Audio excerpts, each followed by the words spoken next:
All right, let's do this. I guess this is probably take 5,000 or whatever.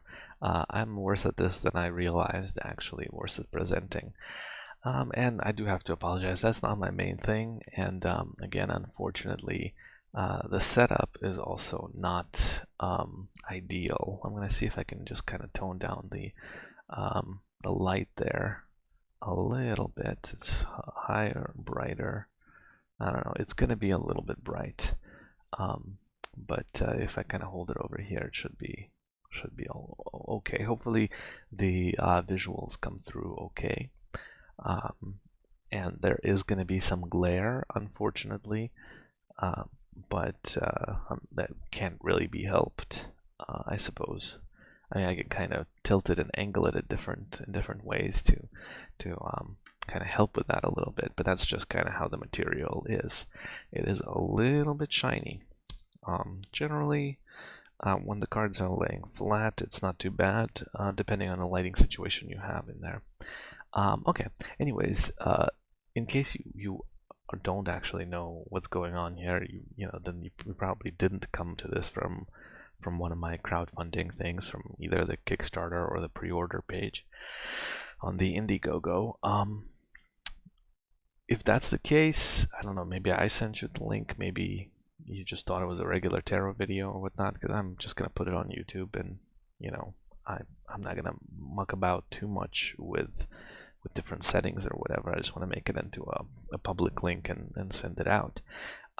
This is basically just a showcase of my tarot deck, the Lacuna Tarot, primarily intended for the backers, and just kind of my impressions of the test print of the physical deck that I've just recently received. And I'm going to try to keep this as simple and straightforward as possible. And so I'm going to try very hard to refrain from making extensive commentary on every single card as I flip through them. You'll, of course, feel absolutely free to stop the video at any point if you want to get a somewhat closer look. Let me see. This is the the face-up version um, of the tuck box. And I think maybe if I keep it like over here, it's not going to be too glary. Um, and yeah, let's have a wonderful and awkward time together, I guess, looking through this deck.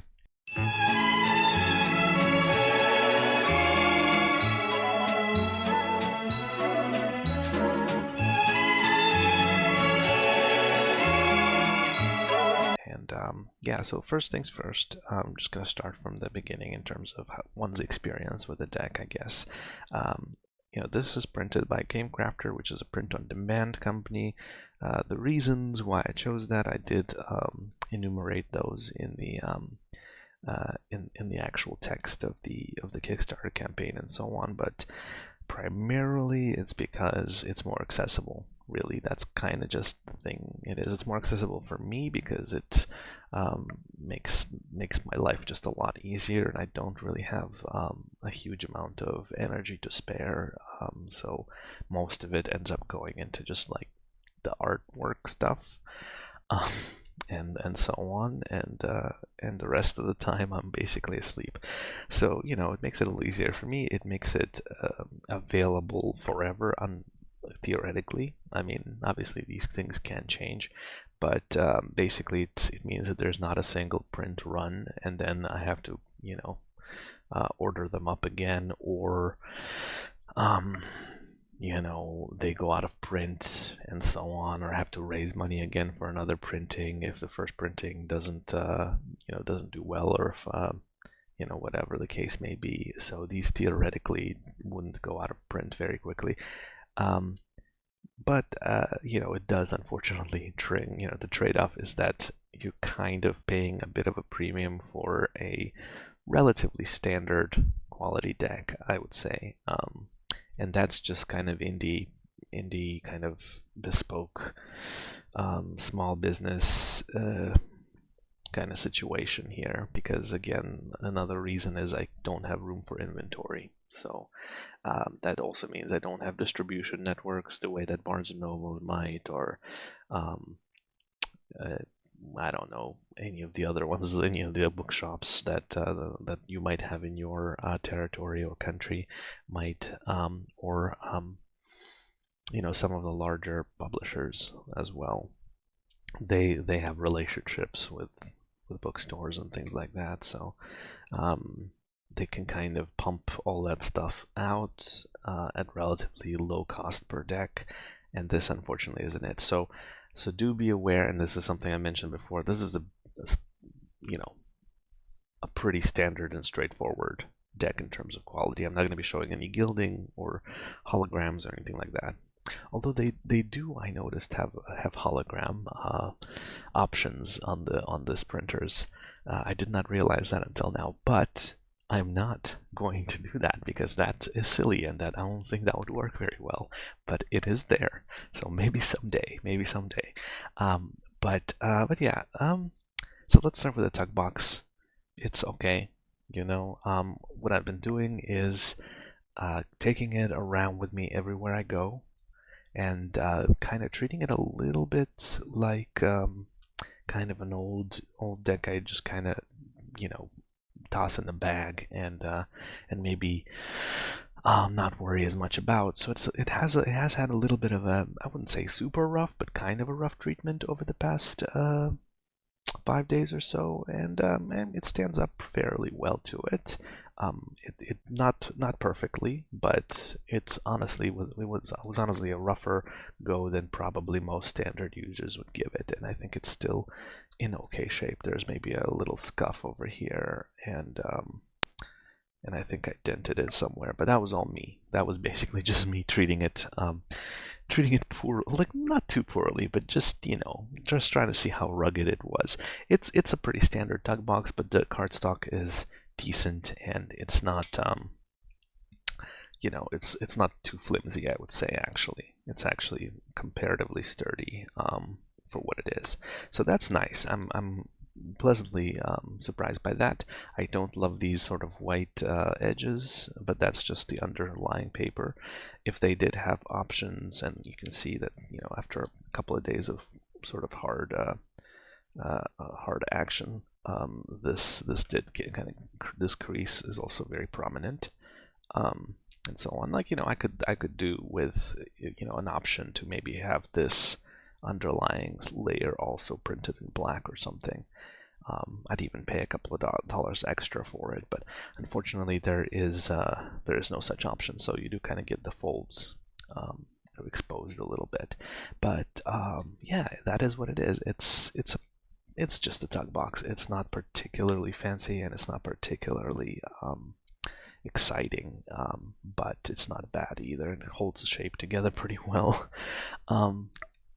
I personally might have preferred different kind of finish, but you kind of just have to go with the same finish on all paper components on any given product, just because that's just kind of how the process works at all.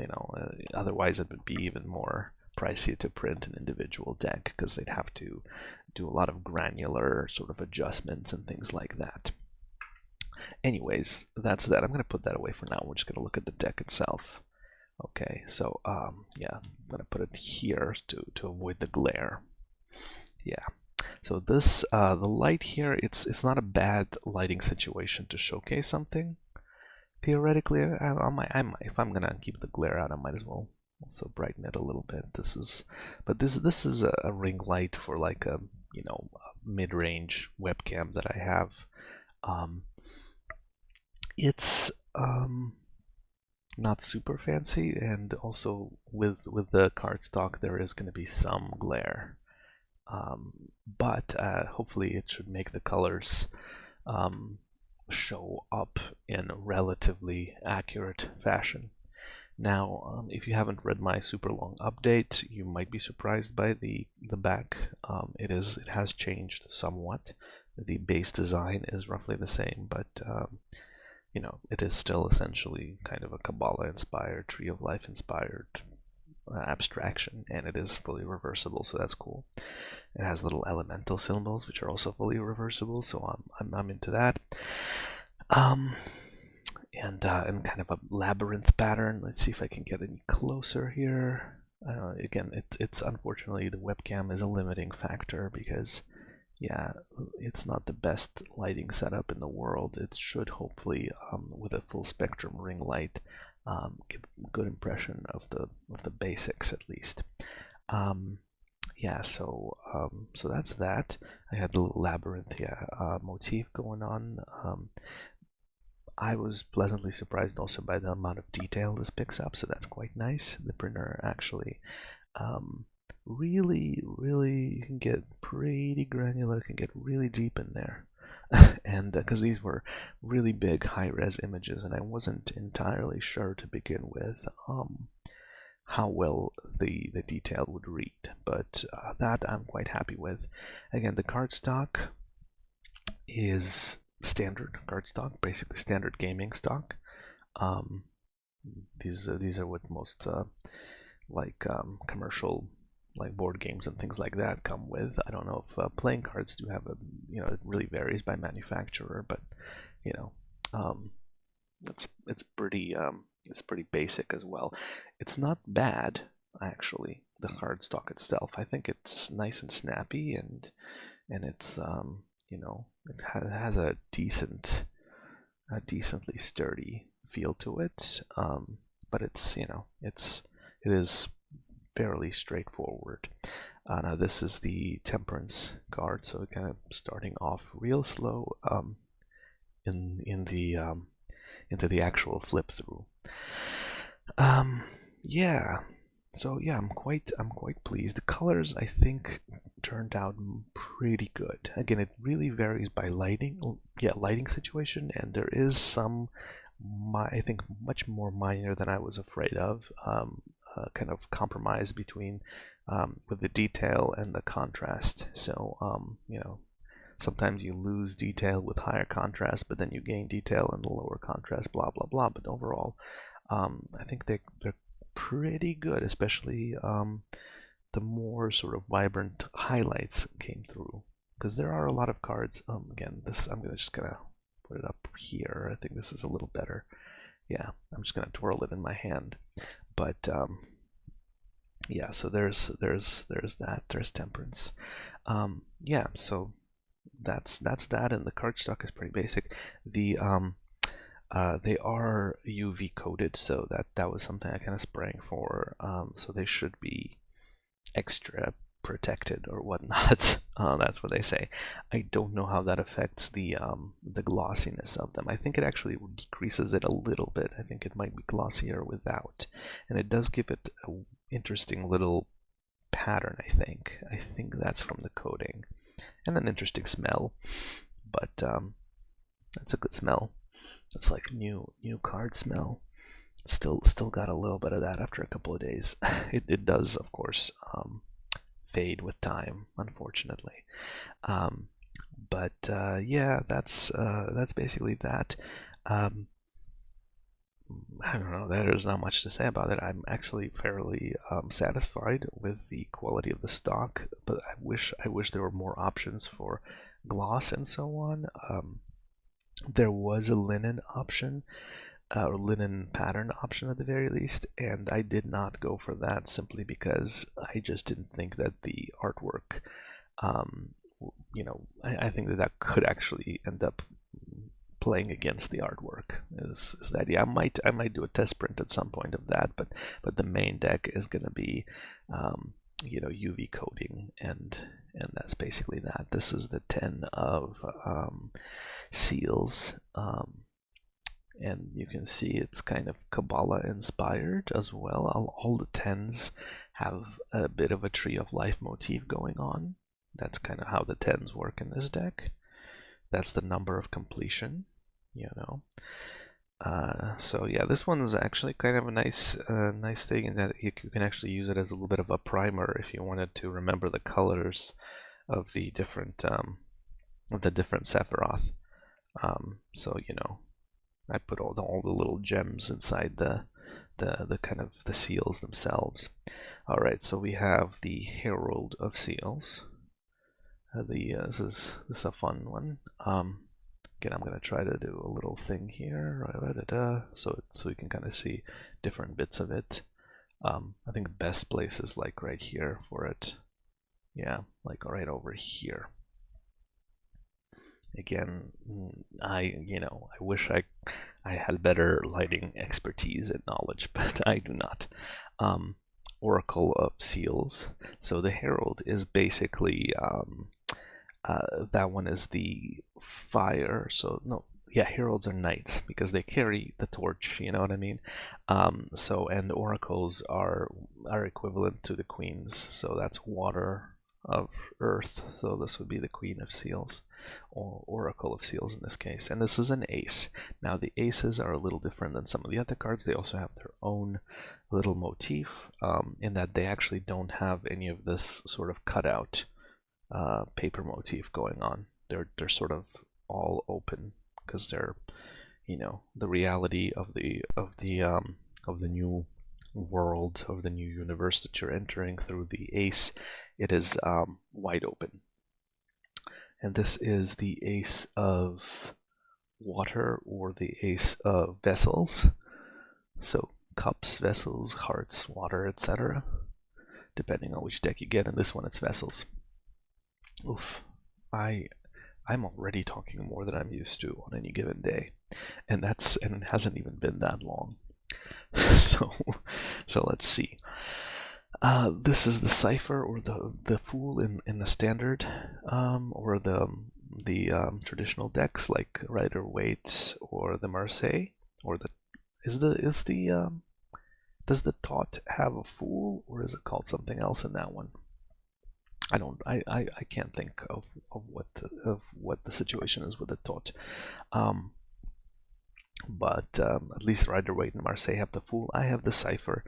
I have probably give the explanation of that in the booklet, and there will be a booklet indeed. By popular demand, I wasn't originally going to do it, but I'm going to do it. So yeah, so this is two of seals. Yeah, the booklet is going to have some explanations for why I personally changed some of the names and so on. The names for the suits, though, they're pretty close, honestly. Like vessels, seals, tines, and the beacons are, I think, close enough. Like I think vessels and seals. I think vessels and seals are pretty straightforward. A seal is often a round kind of thing that has an indication with or association rather with some kind of status, something, a material, things like that. There are seals on coins, so I'm pretty okay with that. Vessels, I really just changed because it's better. It's more general than cups, and that let me draw different kinds of vessels. And beacons, I wanted to give it a little bit more of a fire vibe, because sometimes wands or staves don't always, to me, give off the fire feeling. And at the same time, it is a pretty general thing. I think it's more general than wands and staves. So beacons could be a lot of different things, a lot of light emitting items and so on. And tines, same idea, more general. Tines is the one that gives people the most trouble because it's not a common word. It just means sharp, pointy thing.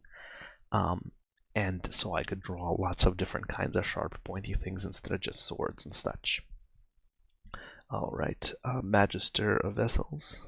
So this would be the equivalent of a king of vessels. This one has a nice rainbow in it. I think this one could look good in a holographic format. And again, hopefully the colors kind of come through. I do know that, again, depending on the lighting situation, they do show up differently somewhat. So, that's just kind of how that is. So I think maybe this ring light does have a little bit of a tendency to wash some of it out, but hopefully it's all right. Yeah. Okay, let me see here. 5 of vessels. Now I'm just going to start to kind of go through. This would be 6 of tines. Again, these are not in any particular order. I shuffled them a few times and have actually used them a few times at this point. to really kind of get a feel for them. 2 vessels. Yeah. Yeah, I do feel like, let me see if I can just get a little more light in here. All right. Yeah, that might be a little bit more, I don't know. Yeah, a little bit less singular. I don't know. Get a little more ambient light in as well. All right, so let's see here. Magister of Tines. I like this card a lot. There is a little bit. Some of these will get a few adjustments. This one right here, I do kind of want to blend some of this a little bit in there. Maybe. I'm not 100% on it. It's fine overall. I just feel like some of this purple needs to blend a little bit better into the blue, but other than that, I'm pretty happy with that one. This one actually interesting. I guess I didn't shuffle them that well, or maybe that's just how they're landing. A lot of them are landing in like groups because there's a couple of magisters in a row. So this is a magister of beacons, and yeah. So again, this would be the king of wands. Again, you'll note right here the little glyphs. I put the glyphs in the text wherever I felt like worked best for the composition. So they're not really, it's not standard, and it's intended to kind of not be standard. It's intended to feel kind of, as per the paper motif and the cut paper motifs and things like that. It's intended to feel almost like a collage, but not a collage. I mean, it is hand drawn, but there's kind of a little bit of basic trompe-l'oeil-ish painting on some of those to kind of give this idea of penetrating the veil or looking through multiple layers of things, of reality or whatnot. The Chariot, this one's one of you've seen this one. It's one of the more monochromatic cards. Why? I don't know.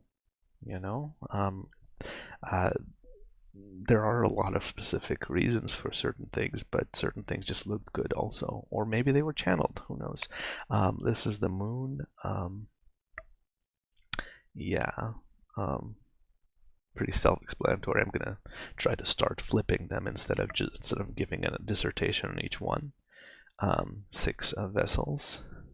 This one's quite busy, but it really exemplifies the layer thing because it has probably some of the more aggressive play with different kind of planes, literal planes and virtual planes. So there's like a lot going on in that one. Okay, so 5 or 6 of beacons right there. Again, might have seen that one. Hopefully, again, it's the visuals are coming through. I'm kind of seeing the camera feed from here, but it's a little bit small from where I'm sitting, so I'm not yet entirely sure how well the details are coming out. All right, so yeah, 5. Did I like arrange them and then shuffle them? Because they weren't even in like proper order when I got them. I think they come in like either a random order or kind of alphabetical. I'm not entirely sure. Maybe just the order that I uploaded them, really. Yeah, so dreamers are pages. Pages have to do with Earth. You'll notice that they have little faces. That's the motif for the court cards. Court cards all have little faces. I was just looking at that Great Gatsby cover, with a big old face in the sky. Kind of a T.J. Eckleburg reference, I guess. Another ace, so there's no paper cuts in the ace or paper strips. There are multiple layers to the virtual plane though, because you have the windows looking out into a street scene, and then you have more windows inside that, and similar. This one has a couple of different levels to it as well. So this would be the 4 of beacons. Yeah. Yep. And this would be the lovers.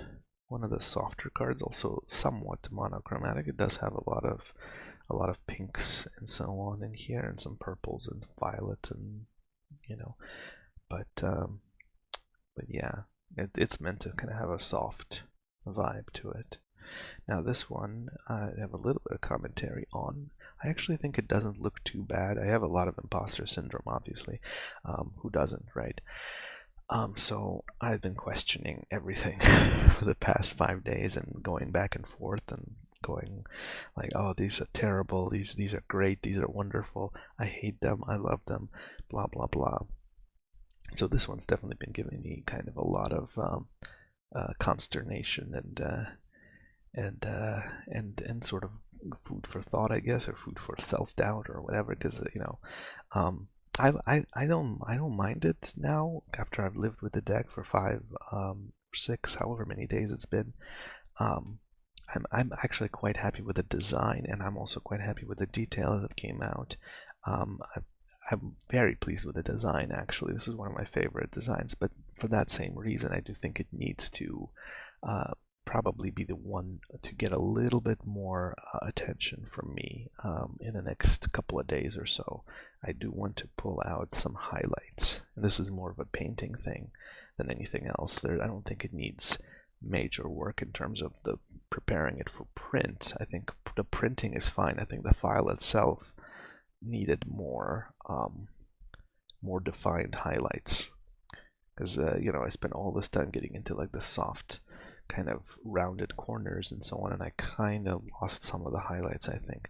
So it's not a lot of work on this one too that I want to do, just a little bit just to make it pop, because as it stands, it's a little bit I don't know. I mean, I'm still kind of considering it, but for the most part, none of the changes that I'm planning to make are going to be major at this point. At this point, I'm actually, if I had to ship this deck more or less as it is now, I think I'd be fairly happy with it. But since I can make a few minor changes, I'm gonna go ahead and do that. But that's not gonna delay things very much. It's all built into the schedule at this point.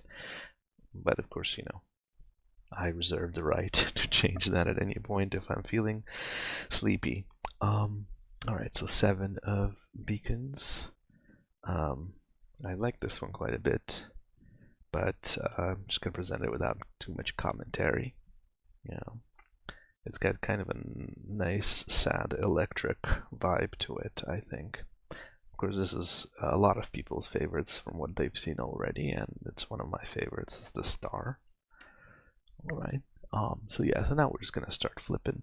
This one is the cosmos, or the world. In a lot of other decks, this one's one of the most varied and colorful. For that reason, again, I have been going back and forth on that a little bit. Because a lot of the cards do have dominant colors. They have, like there's different colors in there, but there's like either it's kind of a grayish, or it's kind of red, or bright red, or orange, or blue, or something like that. This one has a lot of different colors kind of mixed together, so I'm gonna continue to think about how I feel about that. I'm probably not going to tone it down that much, because that's the point. It's the cosmos. It encompasses everything. I just want to kind of maybe blend some of the stuff in the middle there, maybe. But again, I'm pretty happy with it. If I had to ship it now, I'd probably be okay with shipping it now as it is. The tower, I was a little bit afraid this one was too dark, but actually, again, I think it's just dark enough. It was dark. It was too dark before. This one I have showed off before, and I had done quite a bit of work on it since then, since the one that's on the Kickstarter page went up. So I have lightened up some of the areas here. Yeah, quite a bit, so you can actually see some of these facets and faces and so on. Yeah, but it is pretty dark, but it is the tower, so yeah, this is the 2 of beacons. Pretty straightforward, simple card, honestly. I like this one. It's just very basic. It's just like 2 beacons. Bam. There you go. Nothing too fancy there. All right. This is the steward, or the equivalent of the hierophant. And these are the path symbols, all these little Hebrew symbols right there. But again, most of the writing and numbering and so on was largely treated as a visual and compositional and aesthetic element, while also hoping to provide information if anyone wants it. But obviously the names and the numbers are the most important, so I made sure those come through pretty okay. But they are all different. So this one's Fortitude. I'm quite happy with it now. This one gave me a lot of trouble throughout the entire process. I went back and forth on this for quite a long time in terms of the designs and so on. Balance, or again, just really quickly, the steward is the Hierophant in the RWS. So balance is justice. Yeah, no, these actually, no, not these two. Yeah, was it these two? Justice and Fortitude, or Balance and Fortitude. I think these were originally flipped in the older decks. Maybe in Marseille they're flipped. I know that RWS and Thought flipped in terms of number, that is. I think 11 used to be Justice and 8 used to be Fortitude. There is a specific reason why it was changed. I believe specifically for astrological purposes, because with the number 8 and so on, I think it matches the astrological correspondences better.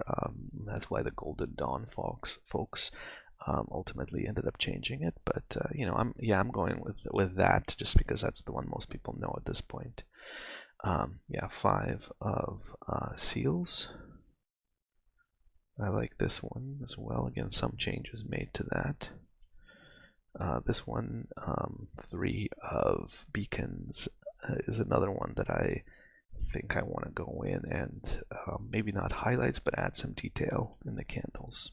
But again, that one and the king or the magister of vessels, those are the two at the moment that I'm actually going to probably paint a little bit more.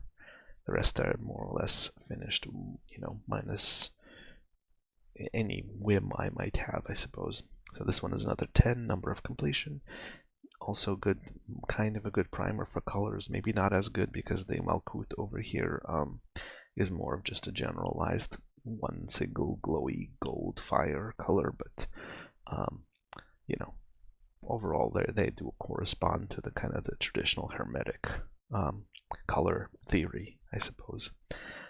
This one didn't change too much since I've shown it off before. I think the only things I might have gone in, because it was it's one of the best cards. So in my view, I just really like how it came out.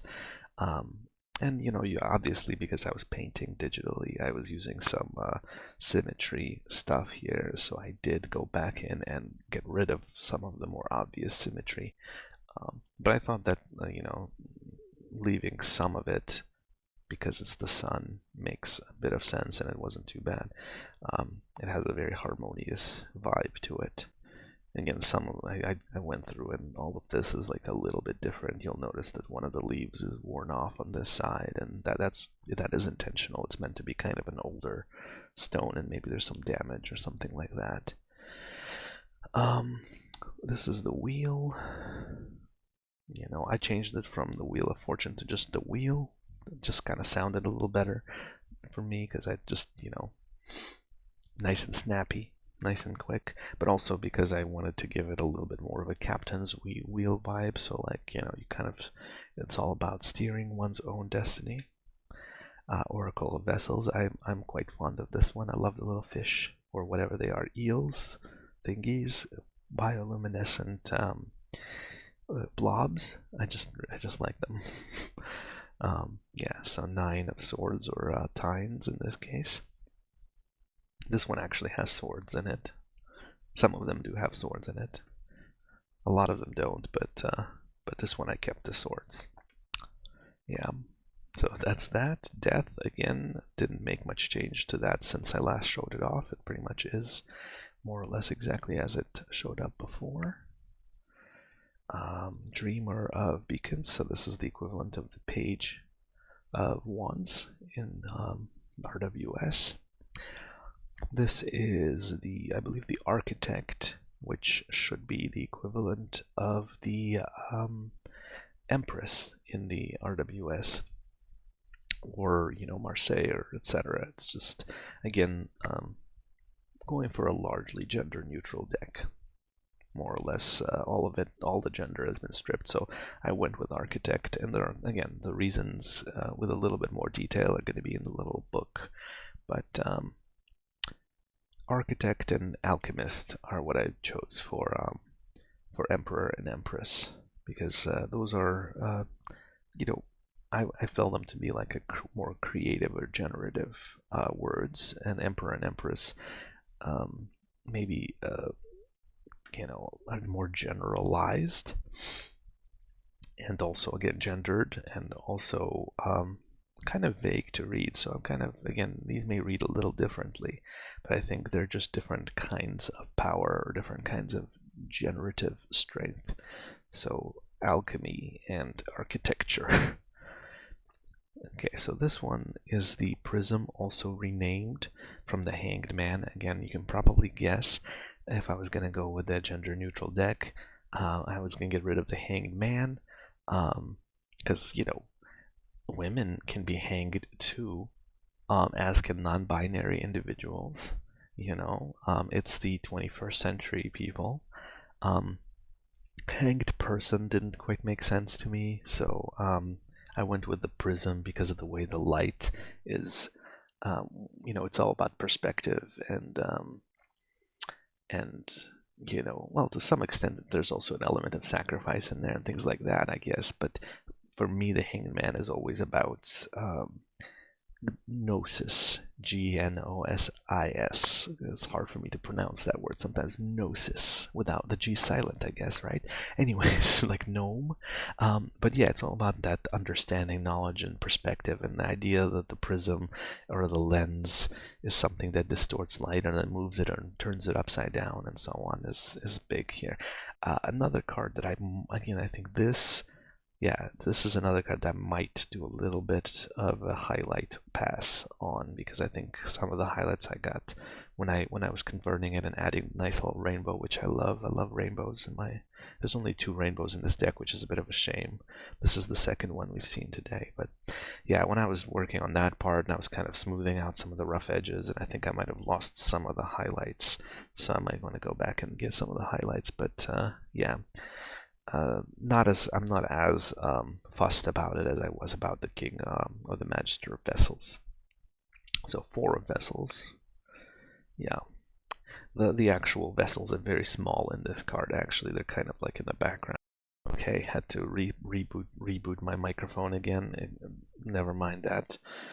Yeah, so this one's probably the most RWS of them, because it has the little tree and the little vessels hanging off of them and one off to the side. So it is just, some of them are more straightforward tributes, I suppose. Anyway, so here's the Alchemist. I've already kind of discussed a lot of that. So that would be the Emperor. Now this one I'm very proud of. It took me such a long time to get to this design. I think I was struggling with this one up until the very end almost, but finally got it. So this is the 10 of Tines, or the 10 of Swords, because the thing is, I don't personally believe that the 10 of Swords needs to be scary. It's a very scary card. It's almost as scary as the Tower, or scarier sometimes, and I don't understand exactly how that happened, besides the fact that obviously in the RWS interpretation, and again, I don't know the thought nearly as well, so I can't speak to that as well, but in the RWS interpretation, it's a very scary looking image, and the image, that's kind of one of the problems with having images at all, which I'm sure this deck will also have that problem, because anytime you have very specific imagery for the pips, for the minor arcana, instead of just straight up pips, like the Marseille deck, or the Marseille format, I guess, which again, the thought is much more the Marseille based. So in the thought, they do have a lot more in terms of symbols and so on, but they're still kind of abstract. So the RWS is the one that literally has a guy on the ground bleeding out. There's like 10 swords stuck into his back, is bad. It's a bad time. Um, and again, for me, the 10 is because I read it in a very kind of Kabbalah oriented way, in a numerology oriented way. To me, that's not what it means. 10 is Malkut, and I don't want to necessarily say that the Malkut of air is always bad or always a disaster. It can be, certainly, when it represents conflict, it is the culmination of the conflict. But in my view, the 10 is so much bigger than just any single card is so much bigger than that because it's a whole world of interpretation individually. It's like a window into an entire reality, and the 10 on the tree of life is again, it's the culmination of the emanation from the top, from the Ein Sof and the Keter and whatever, going all the way down through all the Sephiroth. Um, yeah, almost nerded out there and did a little song, and I'm not gonna do that. I'm not gonna do that. If you know, you know, but most of you might not know. So, Sephiroth. You know, again, it's in the book if you're not familiar. All that stuff is gonna be in a little booklet. It's gonna be a very cursory overview, like super duper basic, but it should help. And by popular demand, I'm including that and writing it. I'm in the process of revising it right now. So yeah, that's going to be somewhat explained. But yeah, to me, that's the air is more than just conflict. For example, if you have a graduation coming up, that's a Ten of Swords. I often say that because that's the culmination of a long and kind of an extended process to do with the mind. If you're wrapping up, if you're finishing a novel, right? If you're writing a novel, that novel you're writing, you know. Um, uh, if you're writing a novel and you're getting to the end of it, and it's finished, that's a Ten of Swords. You know what I mean? Because that's what it's so many different things. It's so many different things. Anyways, I made it. This one's not as Tree of Lifey as some of the other tens, but it still has the basic. Like it looks kind of like a biblically accurate angel, so it's still a little scary. I didn't want it to completely stop being totally scary, but I hope it's a little more like a beautiful vision than a scary one, or one with a lot of potential. Okay, done with that. Done with that rant. Eight of Vessels. Yeah, I'm okay with this one right here being a little close to the bleed, because it's more or less fine, and it kind of works with the motifs. But there's only one card that'll come up in a little bit that or I actually already did change the bleed. Anyways, one of my favorites. This is the Nine of Beacons. A lot of them are. I love. These are my babies. These are my children. So I'm trying to be positive and trying to be to give myself the due that I am that I deserve, I guess, for working and so on, and doing some of the hard work and so on to create this and other things. So I'm trying to really recognize the things that I actually appreciate about these things. Anyways, Oracle of Beacons, and this one kind of has its glyphs hidden away in the corner again, just because that's what I felt like in this particular case, to be honest. Again, they're very visual, very sort of composition based choices a lot of the time, or intuitive choices, really. Four of seals here. Yeah. So four, again, these are the Hebrew letters, and these are the elementals. So this would be earth. And this is chesed, I believe. Four is chesed, which is mercy on the tree of life. But again, that's a very broad generalization. It means a lot of things. But this is the seven of seals. And this is the hopefully that comes through. Yeah, I'm sorry, I'm going a little faster now because I probably want to wrap up before hitting the hour mark this time around. Yeah, I'm not good at this. I'm not good at this presentation thing, but I promised, so I'm doing it. So yeah, here's the Herald of Tines this is the fiery part of air, so I figured lightning bolt, yeah. Anyways, um, yeah, this one pretty straightforward. Seven Blau vessels, um, and this one has a correspondence to the seven heavenly spheres, or the seven astrological spheres, in the traditional kind of astrological model, obviously, not necessarily every model. Um, yeah, in the traditional Western, I should say, astrological model. Um, yeah, so it's got nice little symbols, which again came out nice. I mean, they're fairly small, but the detail I'm pretty happy with. The way the detail really comes through, and also kind of the quote unquote dynamic range to some extent between like the darker darks and the lighter darks. It's quite nice that that actually was able to pick that up, which I'm quite happy with. So yeah, this is the shadow, which is the equivalent to the devil. Again, kind of got rid of a lot of the more religious-ish orientation, or religious-ish, like the Hierophant and so on. Connotations. I think the devil is a shadow work card, so to speak. So I think that's what it largely represents, to me at least. So this was, you know, and also I don't know if this is necessarily meant to be like you know, I don't think this comes through as a hug deck or anything like that. I don't think it's, not that there's anything wrong with that. Hugs are great. But I'm not trying to like create a situation where there's no like confronting cards. It's just that certain kinds of confrontation I find to be less conducive to my own kind of vision of how I read the tarot. And again, since this is my deck, it very much is based on that. And you can read it however you wish. Obviously, it's always up to the individual person. Yeah, two of tines. Oh, real quick, there's a nice little humanoidish figure in here, so you can see shadow. It's hidden in there. Anyways, they're not. You'll notice that there's very few humanoid shapes in there. In here, it's a lot of abstraction and surrealism.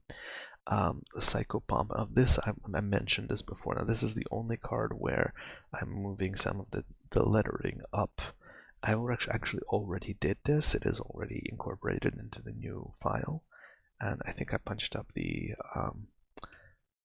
saturation a little bit, so it should maybe be a little bit brighter, or not brighter, more colorful. But it was already pretty much how it's intended to be. I just a tiny little tweak there. But yeah, this one's already changed a little bit. I moved the text up because I or rather underestimated the bleed.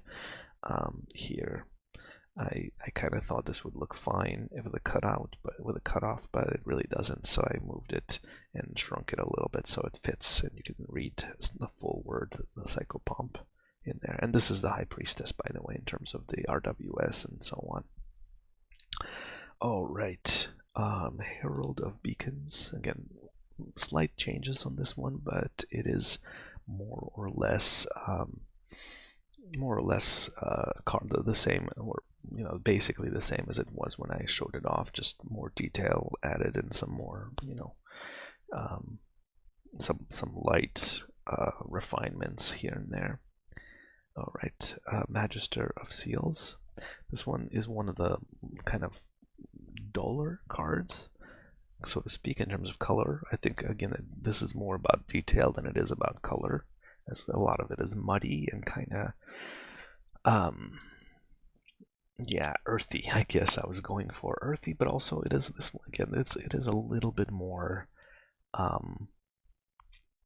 In some ways, maybe it has a confrontation element to it. I don't know, but it was very much a Great Gatsby reference. I'm gonna be honest here. Yeah, not just because of the eyes, but mostly because of the eyes. Okay, so this is the Hermit. I think I just kept it the Hermit. The Hermit is the Hermit. Oh, let me see here.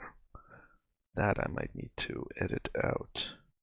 I think there's a little bit of that little white bit. I think that's just a little element that got cut out by the bleed, and it just doesn't need to be there. It's a little distracting, but yeah, I like this one. This one is went through a lot of different, or this painting went through a lot of revisions and a bit of a journey, but it became the eight of beacons. I think initially it started out as the Revelations card, which was the Judgment card, but that changed for obvious reasons, But ultimately that ended up changing because I ended up landing on a design that I was actually more excited about for Revelations, or rather, I changed that too. Anyways, you'll see in a second. I haven't shown it yet. Well, I have, but I haven't. Anyways, this is the Three of Seals. Kind of. I was thinking about going in and doing some highlight passes because it is a rather dark card. But again, the detail comes through quite nicely. It does kind of have a very hazy feeling to it, and I'm not sure I'm unhappy with that. I think I might like that because that's kind of it's kind of an atmosphere thing. So I'm gonna have to think about that one a little bit, and I probably won't change this one too much because at this point I think I've arrived at a thing where in person at least, I don't know how it reads on the screen there, but in person I think this is a very nice subtle difference between the darker blue and the lighter blue and so on, and it's a lot of blue and a little black. Six of Seals. This one's a pretty straightforward one, honestly. It has a lot of earth in the background, has the seals, has the balance. I think, again, it varies how one interprets the six, but six is the Tiferet, which is the beauty, Sephiroth, or Sephirah. The Magus, only reason I changed it to Magus from the Magician is because I like the way Magus sounds better. It's the Thoth naming convention. So I just kept it that way. This is the ace. Again, the aces don't really have any text except for the Hebrew bits hidden here and there, or any of the paper cutout motifs. So all the aces kind of have a pure picture, quote unquote, but they also do have a lot of windows and so on. Windows are a big motif here. Windows, portals to other realities, and so on. Four of Swords, or Tines in this case. Now this is the new Judgment equivalent. Judgment. I went with Aeon. I like Aeon. Aeon is the Thoth, again, naming convention, not the RWS, and that's another one that I took from the Thoth instead of coming up with my own or just using the RWS. Eight of Seals, one of the funkiest visuals, I think, because it's just kind of a strange monolithic structure there, but it's, well, I think it's representative to an extent in a very dreamlike sort of way. Another 10 of Vessels, again, pretty straightforward. This one is probably the most Kabbalah looking one. This one, like, pretty much straightforward Tree of Life picture. 9 of Seals. We're getting there. We're almost there, and we might make it under an hour. That's amazing. That's amazing. And again, excuse my poor presentation skills and my low volume of the voice, or if it's too high, then excuse my high volume. But, and whatever else the production issues with this, because again, this is not professionally produced video. This is just maybe I'll get better at this sort of thing with time. I don't know. I kind of wanted to try a little bit of video making and so on at some point, so maybe this is a good opportunity to start. This is the Dreamer, or of Tines, is a page, or the Page of Swords, I guess, is the traditional variant of that. The Oracle of Tines, this would be the Queen of Swords. I love the Queen of Swords. I mean, again, I love a lot of these cards, not all of them. Obviously, they're my babies, but some of them I just get a kick of how the faces turned out or something. I just love the way her eyes turned out. And it's kind of, yeah. Anyways, this one's monochromatic by design. The 8 of Tines, or the Eight of Swords. And this one would be the Oracle of Tines, and this is the Dreamer of Tines. Yeah, this one, again, kind of keeps a lot of the motifs and a lot of the themes from some of the more traditional modern decks like the RWS. It is monochromatic by design because it is a little bit of a confronting card, I guess, with some, bright blue highlights. I think this is pretty much what it needs to be. I'm not sure if it needs a highlight pass. I think this may be what this card is, I think. Because again, I've worked on it and I've gone through it quite a number of times and have done a lot of thinking about it. And I think this one might just be, it is meant to be very a little bit on the dark and dreary and gray side maybe. But again, there's always that blue. There's always that blue in there somewhere in some of those fields of stars. Again, I don't know how well that comes through in the video, but yeah, 9 vessels. Again, hopefully everything comes through okay. Glare again is our enemy today. Yeah, pretty straightforward. They're vessels. There's 9 of them. They're in there. Again, I got the purples are very common in the 9 cards. I wanted to, it's kind of the color in this, Anyways, and 7 of 7 of Tines. This one's probably the only one where you can see like a hand. Well, actually, no. This one has a hand of a person who's probably alive in it as well. In fact, they're kind of mirrors of each other in a weird way, or at least they kind of correlate together. The 7 and the 8. But yeah, this one has the most vividly like alive hand in it. A lot of the other hands are, kind of either strangely disembodied or statues or whatever. But yeah. Anyways, I think that's that. I still ended up going into a whole thing about each and every card, but you know what? It's better than it could be. I am a very verbose individual. So again, to sum up, Tug Box, it has the Aeon on the front. I think I'll keep that. Again, it's one of my favorites. It's hard to decide. Again, they're like all my babies. It's like trying to decide which one of your babies. Again, I think on the it comes out a little bit darker on the Tug Box than it does on the actual card. I think it might just be because of the difference in the paper. But yeah, summarize. It's fine. Tug Box is fine. Cards I think are pretty good actually.